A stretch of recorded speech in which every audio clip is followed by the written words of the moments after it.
IVM. There's a quick survey to fill out on ivmpodcast.com/survey. It lets us know a little bit more about who's listening to us. And you know what? We're going to do a few prizes. So, we'll do a random drawing of maybe 10 people and we'll send you all some swag. Remember, that's ivmpodcast.com/survey where you can fill out the survey. Welcome to All Things Policy, a daily podcast supported by Pragati, a flagship media initiative of the Takshashila Institution. We're a bunch of policy nerds based in Bengaluru, and we like to bring a fresh perspective to Indian affairs and an Indian perspective to global affairs. So grab a cup of coffee, sit back, and join us for today's chat. Hello and welcome to another episode of All Things Policy. I'm your host, Aarushi Kataria. I'm a junior research scholar at the Takshashila Institution, and today with me I have Aritra, who's a part of WazirX, where he heads governance and public policy. Thank you so much for joining me today. Hey, thank you for having me. Right. So I think as we begin, every time someone talks about, Web3 and about NFT, what we generally tend to think about is cryptocurrencies. But how exactly would you explain to someone who doesn't understand what an NFT is beyond crypto? And is there any definition or understanding of NFTs or Web3 where we could place it within the system that we have today? Oh yeah, to everybody listening, NFTs are still very new. And what I mean by that is the kind of use cases that you see for NFTs today might not even exist in 2-3 years' time. But NFTs fascinate me more than the regular tokenized business that's happening today. But what are NFTs? Is it just a gimmicky term, or is it just another marketing term that is being thrown around? It's not. NFTs are goods. Think of any NFT as a good or a digital good. Like you have a physical good in the market, you have a digital good, right? And the existing regulations that you see on the physical goods market work well with few tweaks to accommodate the digital nature of these assets. Now, fundamentally, before even defining NFTs, I'll take you to a history of how this happened. This is very, very interesting. Around 2014 to 2016, a lot of development was happening from at the back end, and a lot of experiments were being done during 2014 and 2016. After the Bitcoin blockchain came up and people started using the Bitcoin blockchain and people started developing their own blockchain, right? It was the start of the Ethereum. When Ethereum came into the market, think of Ethereum as just another company, just like Bitcoin, right? And when Ethereum started and when Ethereum came up, which is what actually led to NFTs becoming commercialized, right? Now, which actually led to the creation of these digital assets, so to speak, right? Now, it should be noted that at this point of time, it was never intended to act as a database for these alternate tokens. And many Bitcoin users didn't like the idea of filing precious block space with tokens that represented ownership of images. It's as simple as it sounds. But that was the beginning of the shift for NFTs to the entire Ethereum blockchain. So for me, what are NFTs? NFTs are non-fungible. And what I mean by non-fungible, very simply put, they're unique in nature. Like each NFT is unique in nature. Meaning, say, I know there's a lot of talk on the images. What you see today, every image can be an NFT, which can be unique in nature. How is it unique? You might ask, how is an image unique? I can copy your image, I can take a screenshot and bugger off. It's unique at the back end, at the code level. Think of it like each NFT simply is a unique set of codes. And that makes it unique on the code. Now that opens up an entire world of possibilities that I think we're seeing a little bit of now. Everything can be put on top of an NFT code, right? Like your land contracts can come on top of an NFT code. Think of it like that. That's an NFT. Your own house ownership items can come on top of an NFT. Your education contracts can become an NFT because your education, say your 12th certificate or your graduation certificate is unique to you or me, right? Now these things can become NFTs. So NFT is nothing but so the way I look at it, it is just something by code which allows anything on the digital economy to be unique in nature, and the code defines it. And one of the industries which is going to be completely massively impacted, and nobody's realizing that more than what you see today in terms of gifs and images, which is being showcased as, oh, these are NFTs and all of that. That market will go down eventually because there's just too much of the same. Your judiciary and your intellectual property rights and your contract system, all these industries are going to be completely redone by the way NFTs happen. And the gaming market also, and the last is the music market. So it's a very interesting aspect of blockchain which has come out in the last 10 years. But it's the part of, and it's the aspect of blockchain that really excites me from a business perspective, because the code allows every little thing to be unique in nature, because it cannot be copied. You can actually get it argued in a court of law, because this is my NFT, this is what the code says, you can't copy it and stuff like that. So intellectual property, everything gets redone. So all in all, in a short sentence, NFTs are nothing but non-fungible unique digital items. That's the way I put it. Right. No, that's an interesting way, especially understanding that, it's also a way of, establishing ownership. So I think we're just stemming from that and what you do at WazirX. What do you think, is going to be the sort of the groundwork for taxation when it comes to NFTs? Are we going to look at them as assets? Are we going to look at them as services, like, say, when it comes to art and music? What do you think is going to be sort of, the geography itself of taxation when it comes to NFTs? Because as of now, we have like a 30% flat rate on crypto, but do you think this is about to change? Is this something that you are working on? What do you have to say about that? All right. So, I mean, taxation is there. We can't avoid tax, right? Eventually. So NFTs, obviously, here's the thing. Before I even get into the NFT taxation side, because it not only impacts the companies, but it'll also impact the consumers, right? But as far as India is concerned, specifically our jurisdiction is concerned, I think we still have a long way to go before these things get metallized. I know taxation is there, but hey, there is no bill. We still don't have a bill in place, right? So, and the reason I say this is from the context of a definition. I don't think between the larger government and the industry, I still think there's a lot of nuances missing in terms of how do you define NFTs. Because as I told you, NFTs can be a lot of things, right? It's an absolutely new industry, and every part of your regular physical goods, or every part of your current internet ecosystem is being redone now. A lot of things can be an NFT, which has not even been thought about, right? So I think there's still a long time before this understanding comes, and then all these come into play. But having said that, in the current market, see, NFTs offer people like you and me, who can be artists, musicians, influencers, creators. They give them an opportunity, to develop, market, and control the future of their own content, right? But having said that, how will they be taxed, and how are they being taxed now is a whole different ball game altogether. And that goes before the tax thing comes. There we need to talk about how are you defining these things, right? Now, as I told you, NFT, non-fungible token, what is it? It's a unique digital asset that's recorded and transferred on a blockchain, right? Now, it can be anything: a piece of art, photograph, collectible, music. It can be a game. It can be a screenshot also, which can be an NFT, which can be an article that you have written, can be an NFT. Your research papers can be an NFT. It's basically a single one of a kind item, or any number of the replicas of the same content, right? Like, that's why I think just about anything on the internet can be represented as an NFT. So it has varied implications. But having said that, let's go one layer deeper. Each NFT has its own metadata, right? Now, this metadata makes it non-fungible and not interchangeable with another NFT or another asset, right? So this ownership, like I and you, we both have ownership. Our ownership is recorded and authenticity is confirmed on the blockchain. Right now, whatever you do in terms of contracts, who does the ownership and who does the authenticity? There is an entire layer of middlemen, right? There's an infrastructure created for that. Here, the entire middle layer gets vanished. It's just skipped away. The ownership is recorded and this authenticity gets confirmed on the blockchain. And these are basically what I call smart contracts, right? This is very important to understand even before we go. Now, how is NFT taxed? It's a tricky thing. I'll tell you why. Because cryptos, I still understand there's a set of a trade happening. But at the outset, at the very outset, an easy thing to say is, an NFT sale, like say Aritra has an NFT, right? He created an NFT. Now, since I created an NFT and say you buy it from me, and there is a sale which is happening. So since there is a sale which has happened on the internet, now there will be a sort of a capital gain or capital loss, right?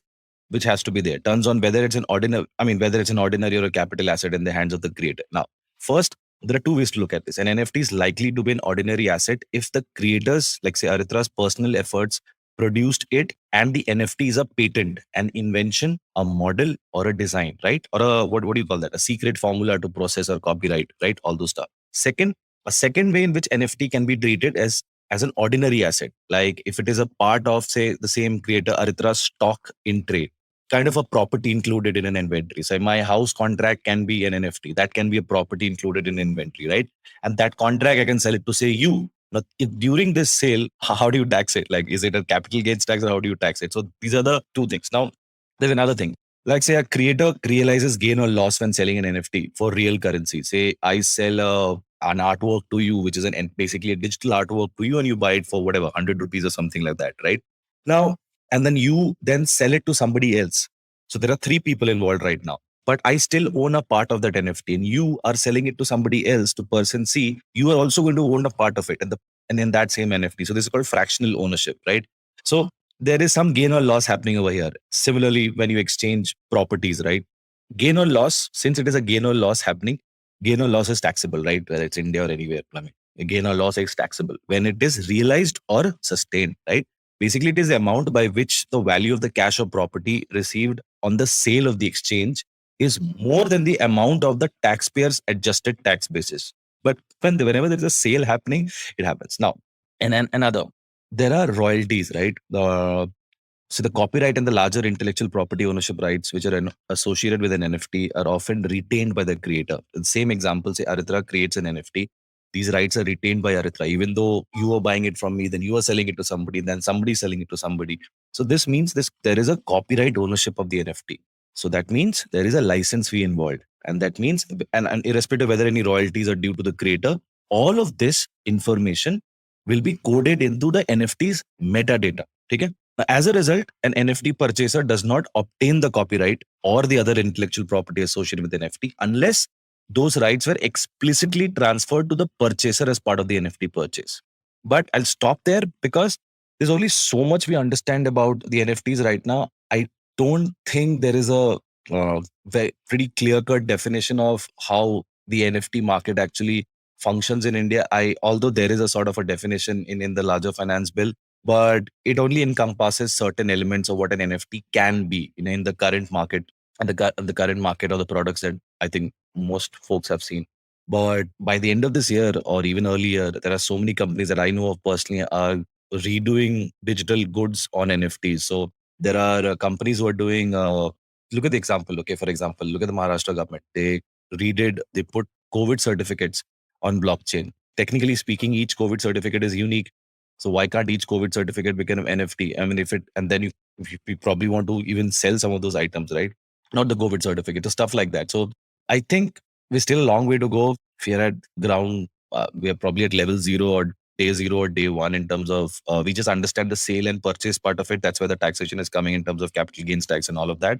But what happens when you do it cross border, right? Like, what if I sell my land actually? What if, say, for example, I'll give an example. This actually happened. There's a friend of mine in Pune, and he had whatever, some 3-4 acres of land, and there were 4 brothers, and there were a lot of issues between them in terms of the actual physical contracts on the ground. Okay, who owns what part of the land and how much of the land and all that. But one of them was smart enough and he's like, why don't we do the entire contract? We get the information and we basically code it into an NFT.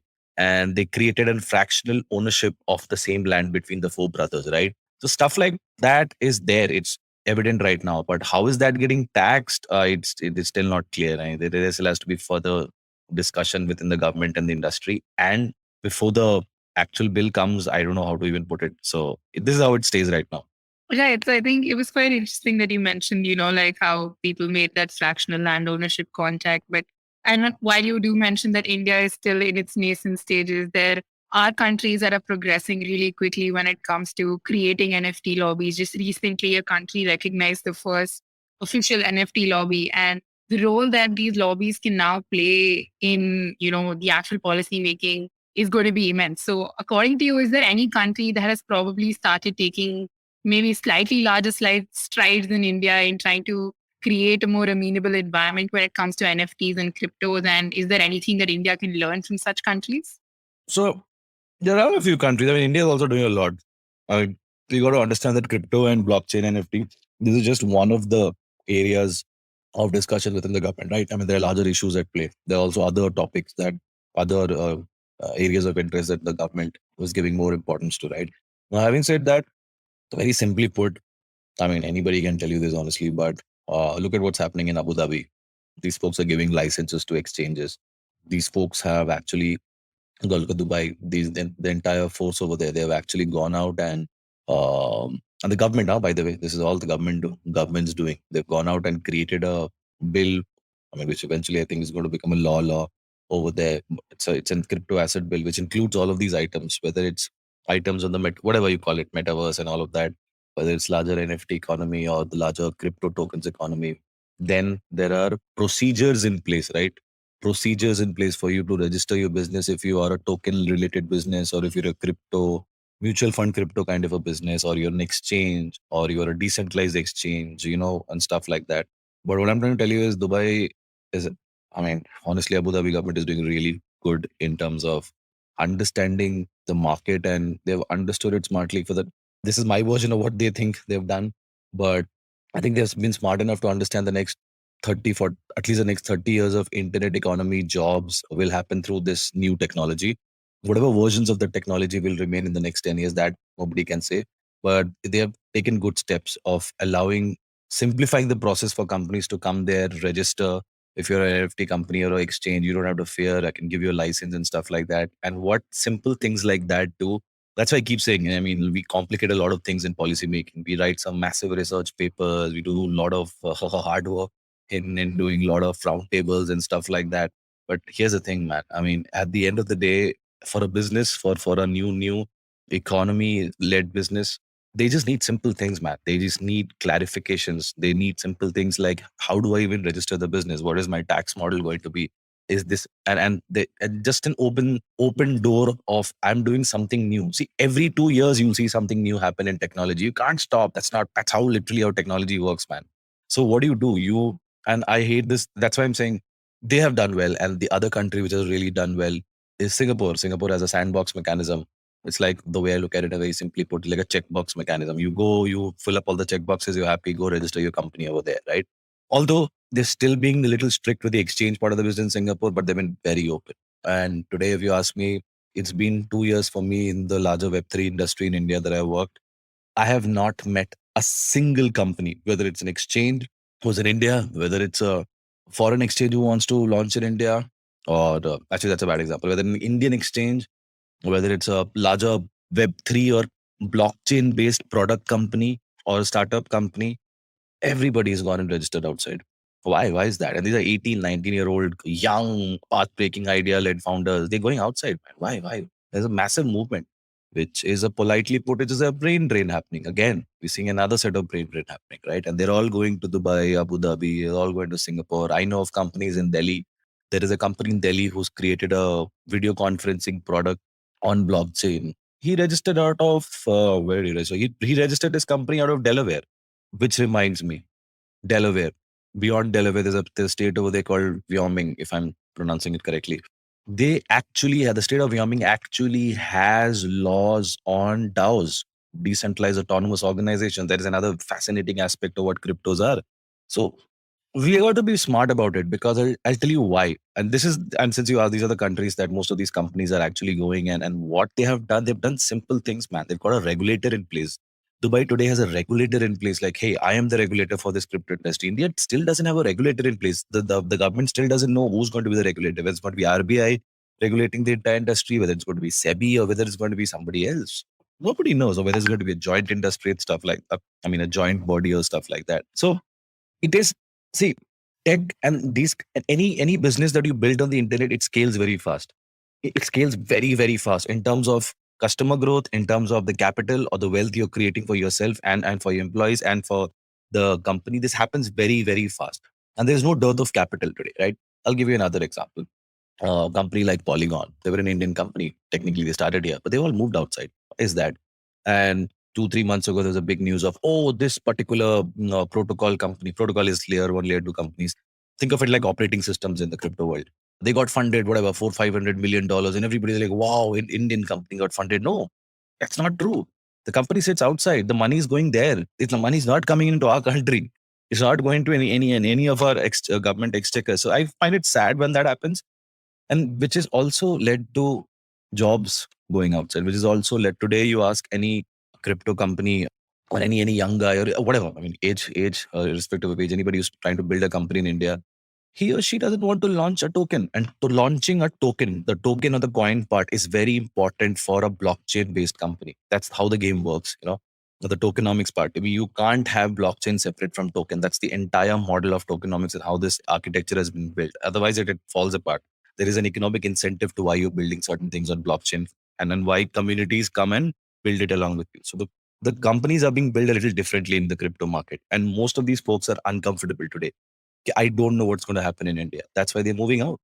And every day, yesterday, I met two people who's like, boss, I'm settling my company in Dubai. I'm going to hire a team in India. Why is that? Why can't we get together? India, there are things happening on state level and even the center level. There have been some fascinatingly positive discussions, but there's still a long way to go in terms of making this. And the last point I'll try and make is this is a unique opportunity that our country has. And I mean it. I don't say it because I work for an exchange today. Look at it from a perspective of what happened during the unfortunate war which has happened. It's still on, right, between Ukraine and Russia. Look at the dynamics of it. Now, geopolitically speaking, this makes India in a very, very interestingly powerful position. And if India today develops a lot of back-end tech, inclusive India-led back-end tech on blockchain, you can develop an alternate financial ecosystem. On you already have the India stack, right? You have the UPI, you have the Aadhaar, the entire stack you already have there. Imagine building another layer of infrastructure on blockchain. Now, here the beauty of this is going to be it's going to be owned by the state in India. It's going to be owned by companies in India. And then an India government led tech can give it to other countries in the APAC region and they can depend on that tech. And it can be anything. It can be a finance led tech. It can be a national security led technology. It can be anything and everything. It can be border data led tech and any of these things. All of these things can be done on blockchain. And since it's decentralized, it makes India's position powerful in a larger geopolitical context. Why? See what happened because of Ukraine and Russia. There were sanctions in place, right? And why the sanctions were so powerful? It was although the funny part of all of this is they're still taking oil. There's no sanction on the oil part for certain European countries, but most of the sanctions went into place. Why? Because it was in the Swift banking ecosystem, right? The messaging ecosystem between banks, right? Now, what if that kind of a sanction happens on India tomorrow? What does India do? Then does India suddenly stop doing trade with any other countries? No. This is where this is where blockchain comes into play. Imagine alternate banking ecosystem based on blockchain and not Swift. And this India controls, this India heads. So it's a very different dynamic than for the next 10, 15 years then. So, but I mean, these are just wishful ideas. I hope we are able to do some of them, but I really wish we are able to retain the talent and the companies back in this country. Because even if you look at the taxation part, things like 1% TDS, it's not going to help. It's not going to help at all. It's actually going to dry off the exchanges of the liquidity. Who does it help? I mean, companies will move out eventually. So, yeah.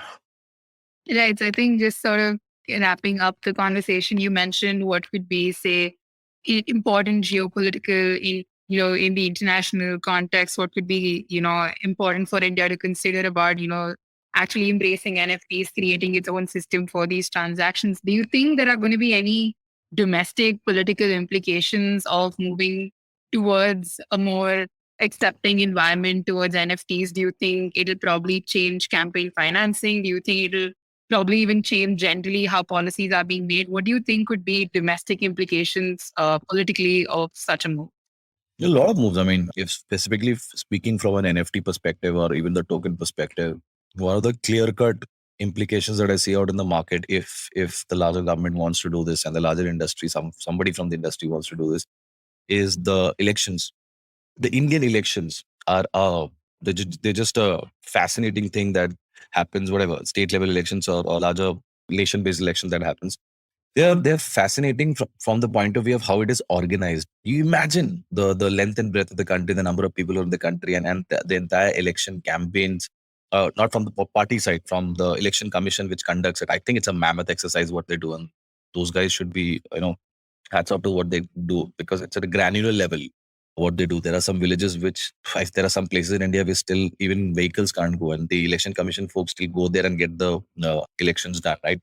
That's massive what they pull off on a whatever year, monthly, or by whatever time period basis. But having said that, elections are the easiest and the best example that can be redone on the blockchain network. Uh, because A, it's decentralized and you can't fudge with that data. You cannot. For God's sake, nobody fudges with that data. best use cases examples how it happens. Politicians, for example. Now, there is a massive, most politicians have a following, right? Like our prime minister has a massive following. The opposition parties or leaders have a massive following. Like you look at how Mamta ma'am in West Bengal, she's got a massive following. What I'm trying to say over here is even politicians are influencers, right? Even politicians, the leaders, basically, the famous leaders, they're influencers and the creators, right? Even they're creators, if you think of it from that perspective. They have an audience. Just like a YouTuber has an audience, they have an audience. What if, and these things are actually happening on ground for the YouTube creator community. I mean, not exactly from the side of the YouTube as a company, but the same thing can be redone how politicians, leaders reach out to their audience. How I mean, I'll give you a fascinating example that I heard today morning. Each politician has a fan base, right? Now, what if each politician launches its own NFT token? What if one politician who's very famous, he or she launches a token and as an NFT? And the only way you can attend these political rallies, say our prime minister is doing a political rally, or is just campaigning and say 100 people are supposed to come, or whatever number of people are supposed to come. But the only way you enter that is if you own an NFT of the party, or if you own the NFT of the prime minister. So that NFT gives you access to these exclusive meet and greet ups. It's the same thing, right? They're all influencers, stuff like that. And then it also opens up the ownership case. So you basically, you're not only voting for this man or this lady, but you're also you're also owning them. In their all, you also own a part of what they're doing. That's how what NFT does, like in terms of ownership. So it opens up mad possibilities what can be done. Third thing, domestically, in a larger, if I talk it from an economic perspective, I'll give you an example. What we did a month ago, I think, we collaborated with the government of Goa, yeah, Atal Innovation Commission, and it's another fantastic company called Whittler's Tribe. What we're doing is we're just building house. I mean, we're just giving houses over there, like a 2-3 BHK houses over there, and we're telling anybody and anybody in India, wherever you're from, whatever level of knowledge you have in code or non-code marketing, you just come. You just tell us which company, which type of company you want to build in crypto. We'll put you into these houses. You stay there with the developers for 6 months. We're going to support you with everything that possible. We're not going to charge you anything. Everything is on us. You just build a company. This is happening at the state level. If and each state can take an initiative of pushing and such things, accelerators. I think Telangana government is doing something. Jayesh sir over there does a fantastic leadership tech thing they are doing. If these things can happen on a state level, there are a lot of developers we have in the country. There are a lot of newfound developers in the crypto ecosystem that we have who know how to code in Solidity or Rust. These are the two languages. But sometimes, see, if you talk to these developers who are actually coding, sometimes these folks just want to code. They don't want to concentrate on any other aspect of company, but they just want to code and build that solution, right? So you get people who know how to do community, who know how to do marketing. You get somebody to lead the company in terms of funding and all of that. You get all these folks together. States can actually do that, and imagine then, because it's an extremely digital economy. This entire crypto game is extremely digital. Today, I know so many lakhs of people, I swear, in India who work for crypto companies across the globe. You don't have to move. The whole idea of moving somewhere is gone now. And I mean, part of it was because of COVID, but it just opened up a different possibility, right? And solutions have been built so that you can stay at home, earn a Manhattan-led salary, and it's happening today in India. And why? And this whole game of, oh, you are in Bangalore, so you'll get a certain salary. Oh, you're this. So the states can actually do that. So the migration then stops to other states and other cities. So like people like us who have come out of towns, small towns in India, we probably wouldn't. If today I wouldn't like. I have ample opportunity. There are many people like us who have ample opportunity to go back to their own state, sit in their own houses, basic internet infrastructure, and I can still earn a New York-led salary sitting out of a small town in India. I'm not making this up. It is actually happening. So, but who can expedite that and scale that? The states, because they have the wherewithal to do that. They have the absolute wherewithal to do that. So that's one. The third is, boss, listen, you create jobs. You create jobs. People have the money. Ample number of people have jobs. You create a class of folks who will earn more, who will spend, and then things go around. It's a circle. It starts go around. So the states can play a massive role. Each state can become like the blockchain capital of India and stuff like that. And state-wise regulations. If say Karnataka allows XYZ items as a leeway for crypto companies, imagine the kind of companies that are going to be built over here. Madness. Today they're not being built. Tell me one crypto company gets built out of here. We're all here. The entire crypto community is here, between here, Bombay and Delhi. But all these guys are outside. So the states can play a massive role. The center can play a massive role. And if in a larger context, what will happen? India will have jobs in crypto. India will have all the great companies. So built in India for the world is actual reality. All these companies are in India. You give better infrastructure. You give better arguments for tax so that people are not running out of the country. So that there's an actual sense of wealth creation for these folks also. So those companies will be built into India. There is more revenue back to the government. It's a happy, it's a win-win situation. But I mean, it's a lot of people are involved in this. So let's see where this goes in India. Right. This was super interesting, especially given my whole interest in the project that I work on with Takshashila, that is the 20 million jobs project. But thank you so much for joining me today. This was a very enlightening conversation. Hey, thanks.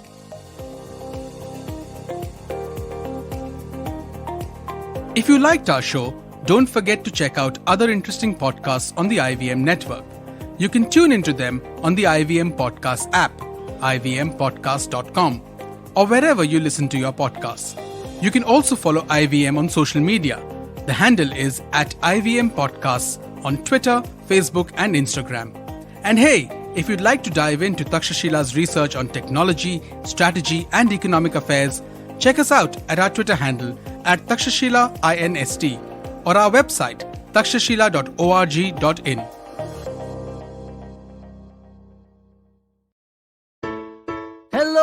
Hello. It's been another great week on the IVM Podcast Network. On Advertising is Dead, Varun talks to artist manager Ayushman Sinha about what it's like managing a musician in the age of social media. On The Wire Talks, Siddharth learns about the rise and fall of the Sassoon dynasty from Professor Joseph Sassoon. On Audio Gyan, Kedar talks to co-founders Dakshayani and Mandar about their NGO Baithak Foundation. On Marathi Khidkitun, the Deshmukhs speak to Jairaj Salgaonkar, managing director of Kal Nirnay, about Almanac Publishing. And on Big Talks about Tiny Humans, Devi Shobha and Meghna share strategies to deal with sibling rivalry. Do follow us on social media. We are IVM Podcasts on Twitter, Facebook, Instagram, and LinkedIn. And remember, if you're enjoying this show, or any of our other shows for that matter, do tell a friend. It really helps us out a lot. Also, don't forget to rate us on any platforms you're listening on, and you can also check us out on YouTube. We are also doing a small listener survey to better understand how you respond to our shows and advertising on the network. We would really appreciate it if you could spare a few minutes to fill it. It helps us build better shows for you. And finally, we would like to thank our sponsors this week, SBI Life Insurance, India Water Portal, and Jupiter, a digital banking app.